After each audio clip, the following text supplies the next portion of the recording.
Queen Bee is Dorothea Benton Frank's 20th novel. And I'm not saying that's a lot, but I've been working on the same one for about 25 years, right? It's been out since May 28th. It's currently listed as number 2 on the New York Times bestseller list, but I've just learned it's number 1 on the Washington Post bestseller list.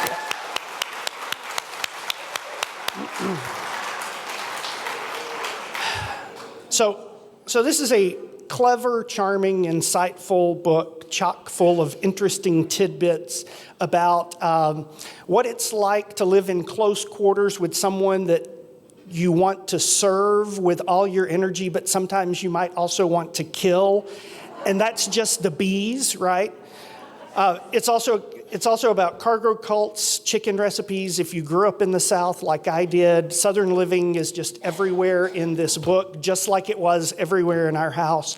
I wanted to be able to tell you all something about Dorothea Benton Frank that you might not have known when you got here, so I did a lot of searching, and the most interesting thing that I could find was a quote by a friend of hers, I think, and this is on Dorothea's website, the quote, "If she were a cocktail, she'd be fizzy." And what could be better for this time of year, right? So please join me in giving a warm welcome to the fizzy cocktail that is Dorothea Benton Frank. Oh, gosh. Thank you. Oh, thank you very much. That was very, very sweet. Thank you. Wow, look at this. Oh my gosh, I'm so excited to be here. I know I'm in Louisville, not Louisville, not Louisville. It's Louisville, because I got a whole lecture last night. Louisville, is that what you said? You have to go to the back of the class, sir. I got a very stern lecture yesterday from the flight attendant who told me that she said, "You're not from here, are you?" And I said, "No, ma'am." Anyway, so that's it. So I've been here before, but I haven't really been here. You know, I'd love to come here when I'm not on book tour. So like tomorrow morning, I'm being picked up at 5:15.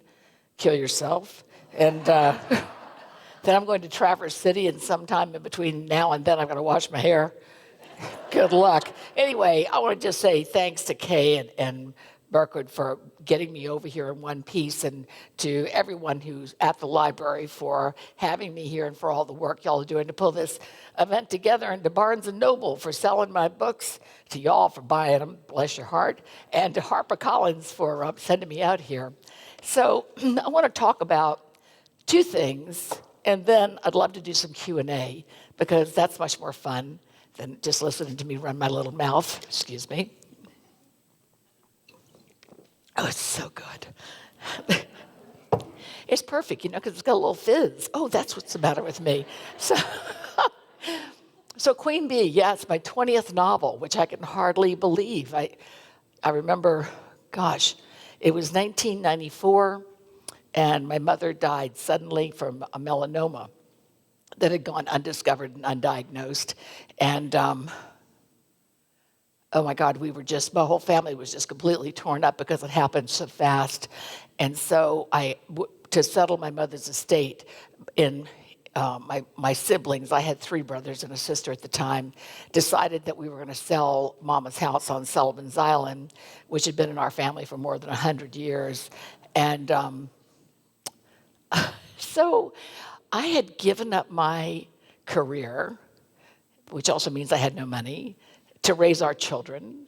And so I went to Peter Frank, my husband, my long-suffering husband, not to be confused with the saint.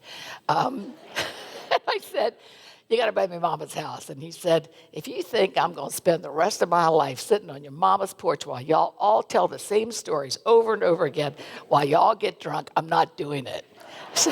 So you know, as things will converge to make a big change in your life, I was taking a course at a small college in New Jersey on creative writing, and, you know, so it worked out pretty well. But anyway, I said to Peter, "Okay, well, I'll tell you what, Bubba, I'm going to write a book. I'm going to sell 1 million copies, and I'm going to buy Mama's house back, and you can't come in." And so I did. So, yeah, I wrote Sullivan's Island. It took 2 years to write. It's sold way over 1 million copies. It's probably close to 2 million copies in print at this point. It's in, a dozen foreign languages. Gosh. And the next thing I knew, I had a career. So anyway, I've written all these crazy books about every single kind of marital situation and, philandering husbands, philandering wives, rotten teenagers, awful in-laws. I've done all those things. So now I'm at book 20. What am I going to write about? So I decided to write about a quiet person. There's a challenge for me, right? So, yeah, this thing is so weird. Okay. Big challenge. And so I became very interested in honeybees because it seems suddenly like everybody I know has a beehive. How many beekeepers do you all know? Everybody know a beekeeper? See, and it's a good thing. Let me tell you, it's a very good thing. So I started reading about honeybees, and I spent a year reading about honeybees, and I'm in no way an expert on the subject, but I fell in love with the little critters, and I also came to understand how important they are to us. So, now you've got all this information about honeybees. What are you going to do with it? Well, you got to put it in a story. Well, it's not my job to lecture anybody on honeybees because that's not what I do. What I do sometimes, if I can, is raise awareness about a problem and offer maybe an idea, too, on how we can take care of it. So I had to have someone who would be, to my mind, a beekeeping personality. So I chose a young woman, 30 years old. Her name is Holly. And Holly is an elementary school teacher who would like very much to teach at Sullivan's Island Elementary School, but so would everybody else. So there's a very long wait list to get into this school because, it's on the ocean. So it's like, it's ideal. So Holly is single. She's 30 years old. She's a beekeeper. She lives on Sullivan's Island, and her big job in life is to take care of Mama. Well, Mama is a big fat pain in the derriere. So Mama's favorite thing to do is to sit up in the bed all day long and get on the television with her thing and order from the QVC. So that's what she does. Packages are coming to me. The UPS man is there every single solitary day. It's really, and she really doesn't like Holly. She really likes Leslie, her other daughter. I mean, she can tolerate Holly well enough because she needs Holly to do everything for her because she's the queen bee, which if you know anything about honeybees, you know that the queen bee cannot feed herself or clothe herself or groom herself. So, that's just like Holly's mama. Just throw a tunic over her and she'll be okay. So anyway, story opens that, Mama's yelling and Holly's talking to the bees because there's an old tradition called telling it to the bees or telling the bees. Have you ever heard of this? Okay, so if you don't tell the bees what's going on in your family, they're going to leave you. So there are a lot of people going back as far as Celtic times that when there's a wedding, they would drape the hives in some white fabric, or if there's a death in the family, they drape the hives in a black fabric, and they go and they tell the bees what's going on in the family and assure them that everything's going to be okay despite this change. So Holly's telling her bees all the time about what a pain in the neck Mama is, and Mama's screaming for Holly, and meanwhile the woman across the street drops dead. She's in a terrible car accident, and she's married to Archie. And Archie, no confusion with the prince. Who knew when I wrote this? So Archie is like smoking hot, of course, and he teaches world religions at the College of Charleston in South Carolina. And so Holly starts to think about, Archie, because how convenient would it be if she could just marry Archie? He's got these two precious little boys, and she'd have an instant family. She loves these little boys. They love her. They love her bees. It's beautiful, and she could have a family without having to go through childbirth. There's a lot to recommend that.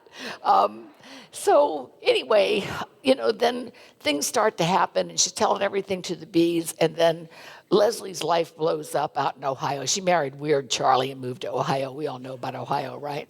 And so how weird is Charlie? He's very weird. So because I hadn't written about that particular stripe of weird in my career yet, so I thought, well, let's take that one on. Why not? So anyway, I had a ball writing this book. So yeah, so that's up to page 5. I haven't really told you anything. There's a lot going on. This is a busy, busy book, Oh, gosh. So, we'll leave that there. Let's talk about bees a little bit, the honeybees. I got all these bee fun facts. I love fun facts, okay? How about this? How about honeybees are the only bug that makes food for us? Isn't that nice? They do. They make honey, and you know, honey never goes bad. Did you know that?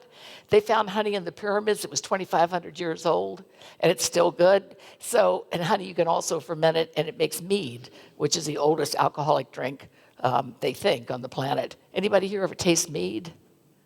That stuff's nasty, isn't it? You can't put enough ice in it for me. Yeah, that's true. So, yeah, so honey also is good for other things. If you have a scrape or a cut, it'll seal out any kind of bacteria, which is nice to know. And if you take like just a tablespoon of local honey every day, put it on yogurt, eat it on a spoon, put it in your tea, whatever you do, it will lessen your allergies. Yeah, it'd be really nice for my throat right now, wouldn't it? I keep getting to these signings, and there are like a couple hundred people there. And then they go, oh, sorry, the PA system's out. I'm like, well, can you turn off that fan that sounds like a 747? Oh, no, sorry, no, we can't. Okay, so I'll just yell over the thing. Oh, my God. It's a really glamorous life. Okay, so honeybees, you have no idea, sister, let me tell you. So honeybees have hairy eyeballs. Don't you love that? They also have 5,000 prisms on their little eyeball. God bless them. Queen bee facts. The queen decides how many drones she's going to have, right? She decides the drone makeup in the hive. And so all these little honeybees, when you begin in the middle of this beginning of the season, like say May, June, depending on where you live, you may have 10, 12,000 honeybees in your hive that have weathered over from the winter before. But by the time August rolls around, you should have 60,000. So if you know somebody who's got 4 or 5 hives in their backyard, I suggest you be very nice to them, because that is a pile of bees, right? Yeah, oh my God. I love them. So anyway, so the queen, she has a smoother barb on her stinger than the other guys, so that if she stings you, she can sting you over and over and over again if she wants to. But normally, she doesn't sting anybody except the other virgin queens that she has to fight to decide who's going to be the new queen of the hive, right? Sounds a little bit like 10th grade, doesn't it? Anyway, that's right. It really does.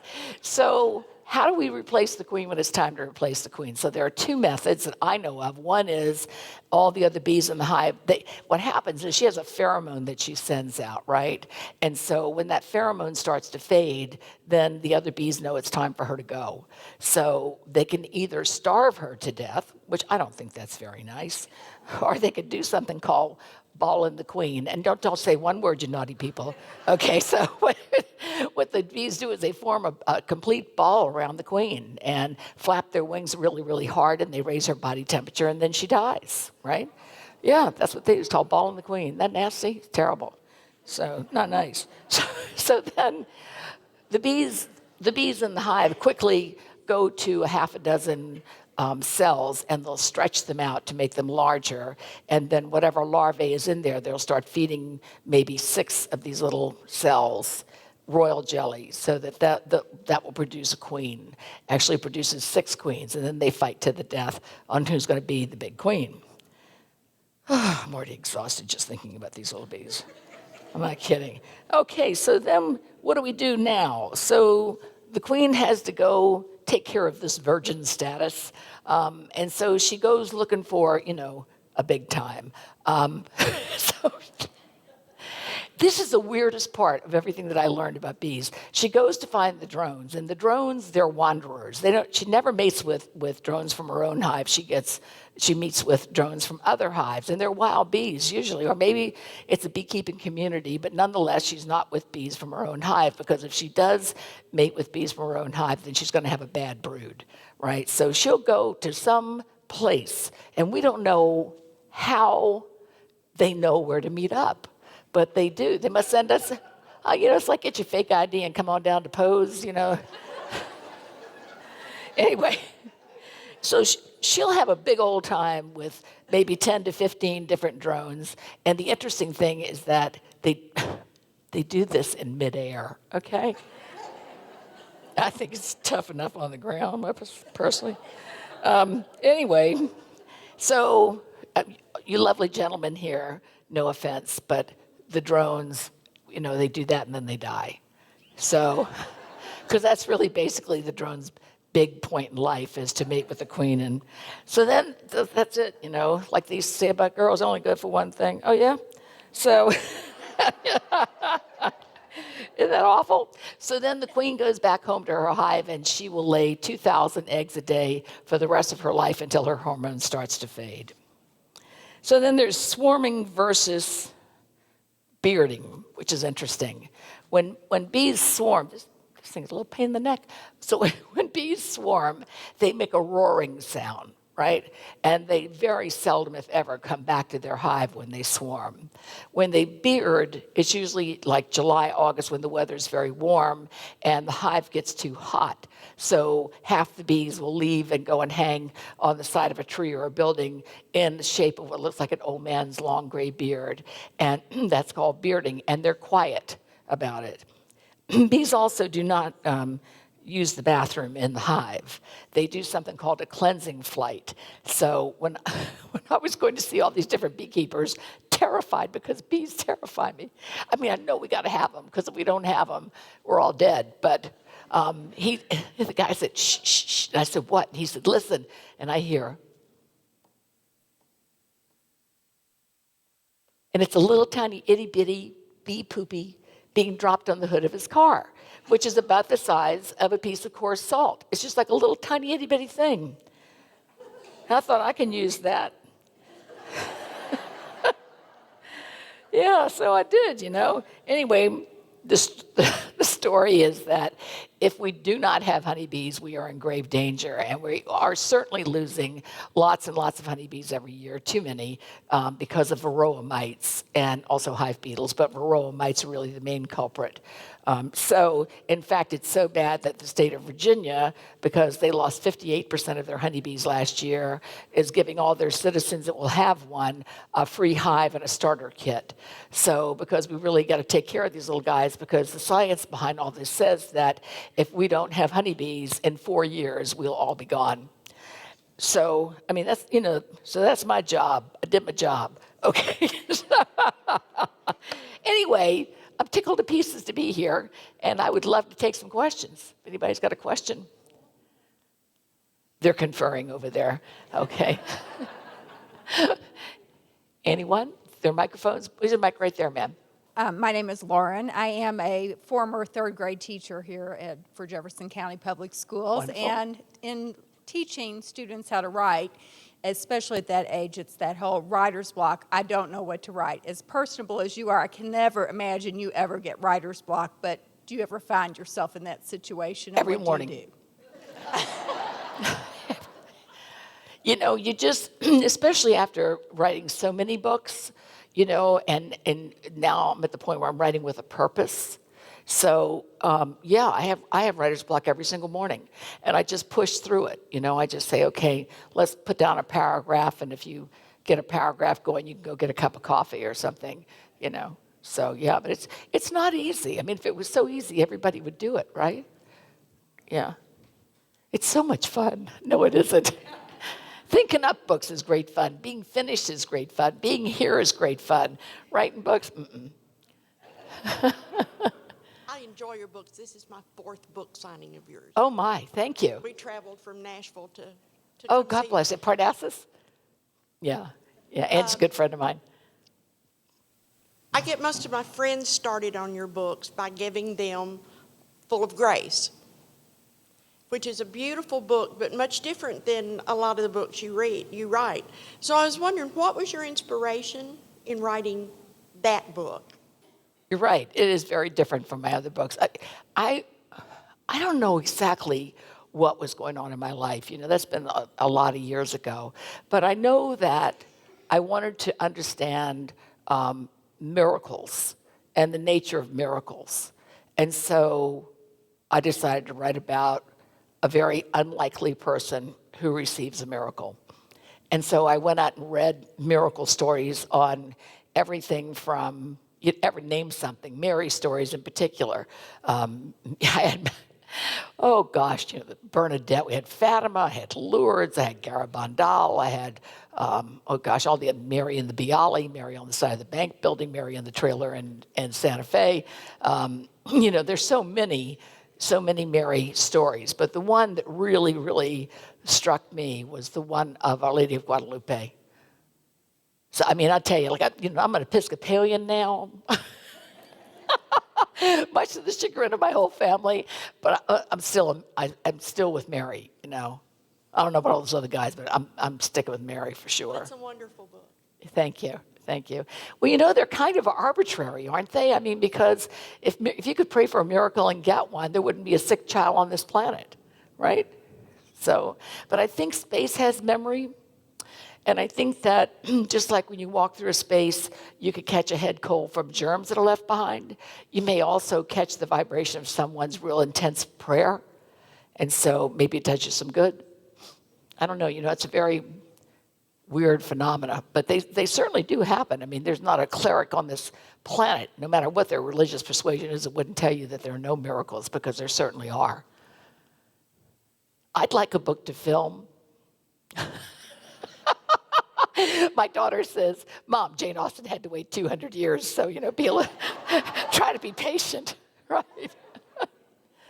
Yes, ma'am.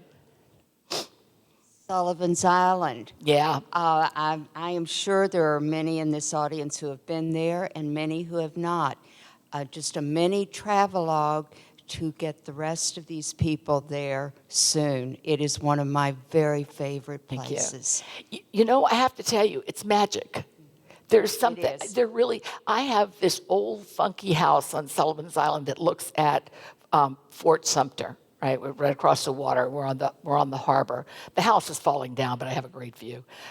Nonetheless, I have a little cottage in my yard, right? And so 2 couples renovated the cottage first, and I haven't done much with the house. We're going to start on the house later on this summer. But 2 couples who are friends of mine, who maybe they were getting along not so great, came and stayed in our cottage. And within a week, everything seemed fine. And I said, so what's going on? They're like, this place is magical. If we put another room upstairs, could we stay? We co-op the property somehow. I'm like, no, sorry, you're going to have to go. But anyway, there's something there. And my daughter, they also have one of the best hamburger places in the world called Poe's. And my daughters and my granddaughters, they come to Sullivan's to go. Well, next time y'all come down, let me know you're coming. Let me know. I'll be there in 2 weeks. Okay. Okay. Well, so will I. Yeah. I got to go down for the 4th of July. Plus, as soon as I get off book tour, my in-laws are coming to visit. I'm so excited. Actually, they're very nice, but Well, first of all, I wanted to say that every year I go with a friend to Myrtle Beach, and it wouldn't be vacation if we didn't have one of your books. So we save the books, the newest books, to be able to read on vacation. Oh my gosh, on the that's beach. nice.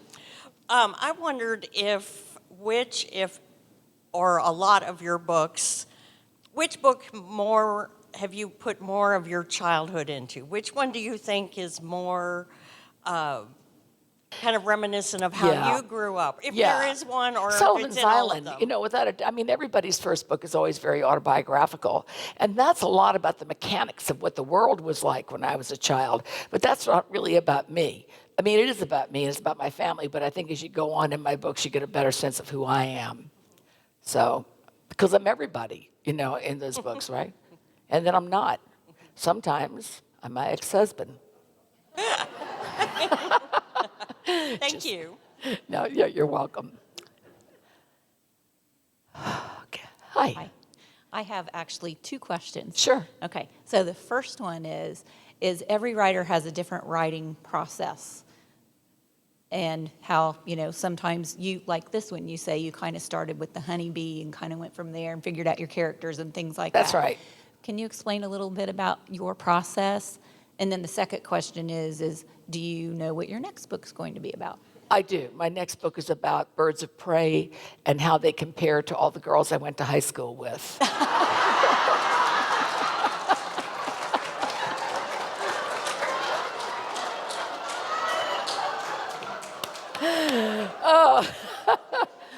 Oh, that's going to be a good...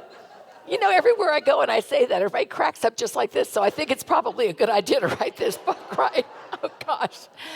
You know, my process is different for every single book. I had a process that I learned in high school on how to write an essay and then how to write a longer paper and how to write a short story.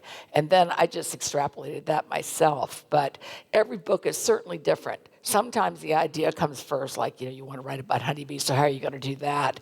Or in the Hurricane Sisters, I wrote about domestic violence, which is like my least favorite topic in the whole world, of course. But, you know, I think that it's important for people like me to write about things like that in a way that lets you understand something else about the topic that maybe you didn't know, you know. So the point of that book was to help my reader to identify the profile of an abuser, because there is a profile, right? So not to preach, but just to say it's all woven in slowly, I think, and I hope.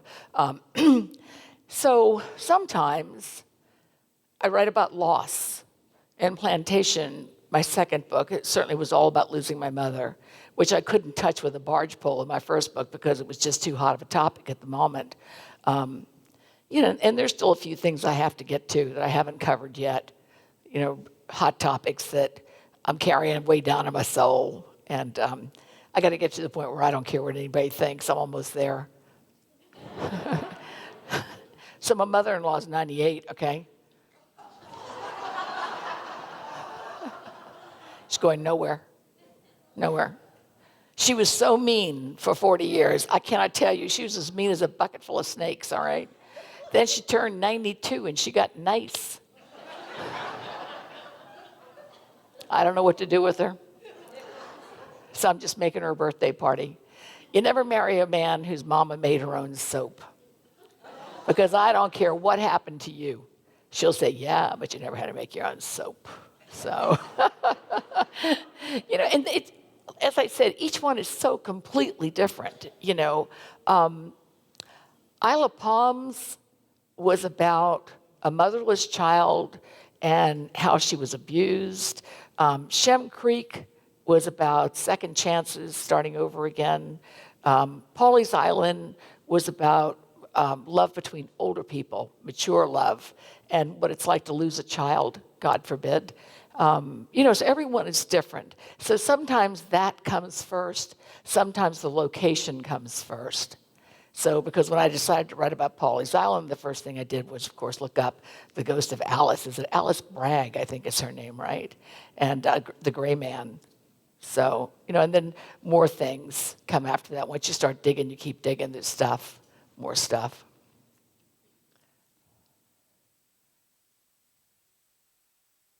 How are we doing?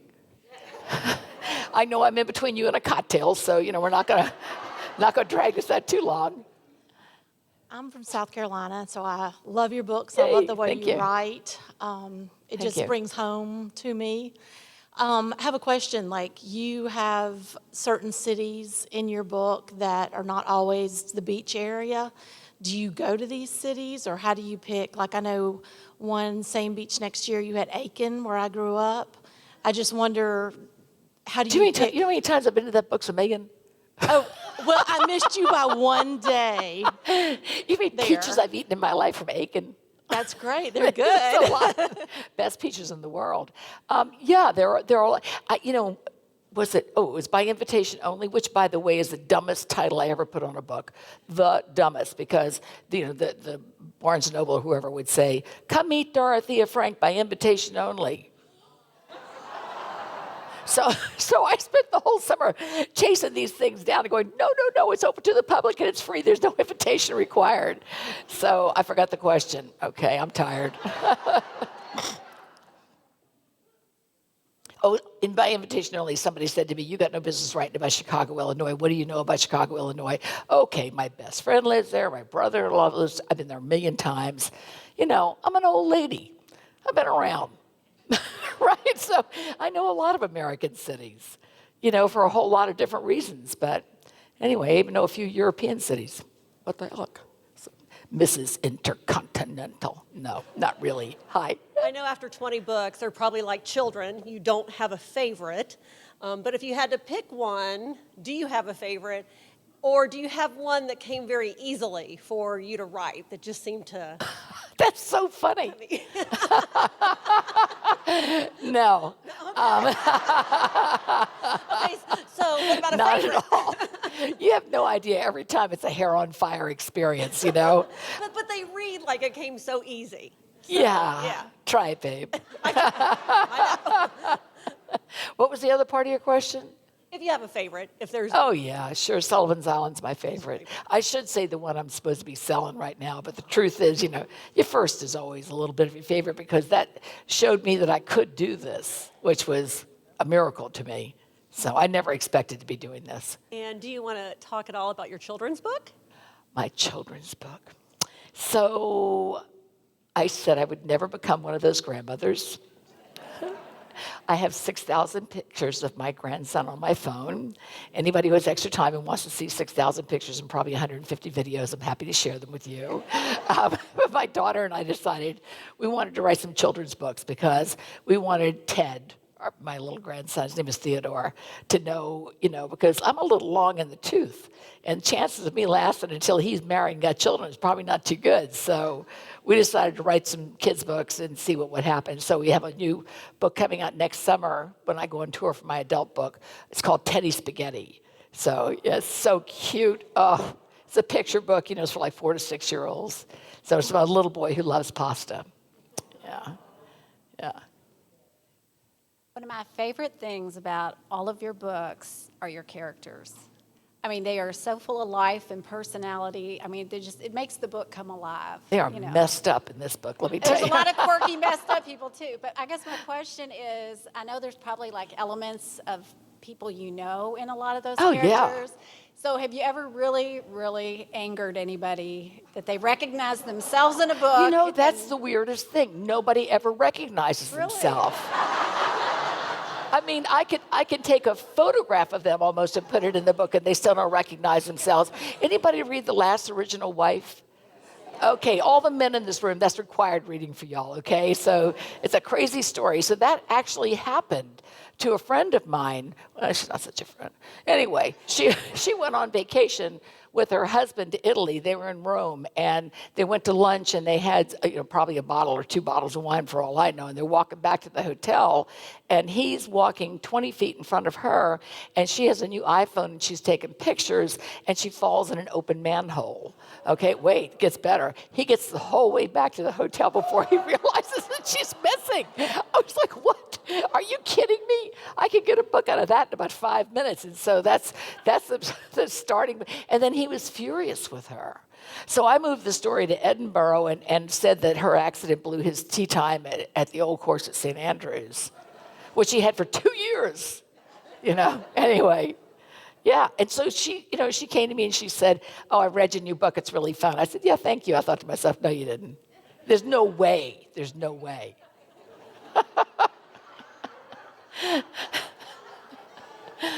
No one's safe. I don't have very many friends anymore. I have loved being here. I want to come back to Louisville as soon as I possibly can. And I hope you all have a wonderful, wonderful summer, and thanks for coming tonight. This has been a Metro TV production.